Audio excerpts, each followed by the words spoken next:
एकेकावर घालून त्यांचे जे काही गाव आहे ते करत असतात. मी पेपरमध्ये बघितलं, काल बघितलं, आज बघितलं. आमचे पंतप्रधान जगभर फिरताय, काय तुम्हाला पट्टा घालताय, स्टार भाडा पुण्याला झालं, इकडे घाण तिकडे राहणार, स्टार भाडा.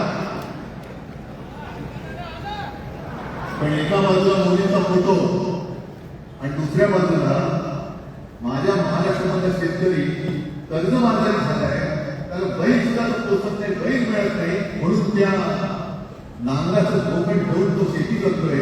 एका बाजूला हा शेतकरी त्याच्या खांद्यावरती गळ्यामध्ये ते नांगराचं धोकड आहे आणि ठिकाणचे लाज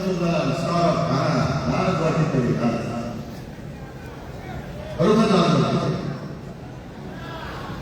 आजच पेपरमध्ये बातमी आले, दोन बातम्या आहेत की लाडक्या बहिणीचं उठलं तर बंद, नव्याने नोंदणी होणार नाही असा बंद होता. आणि त्याहीपेक्षा सगळ्यात भयानक गोष्ट म्हणजे संपूर्ण देशामध्ये सगळ्यात जास्त कर्जबाजारी शेतकरी कुठे असतात त्याच्या आपल्या महाराष्ट्रामध्ये. महाराष्ट्रात सांगणार नाही, कर्ज काढतच सांगणार. आणि ही यांची काही फेरी आहे, आपापसात घडवायचं.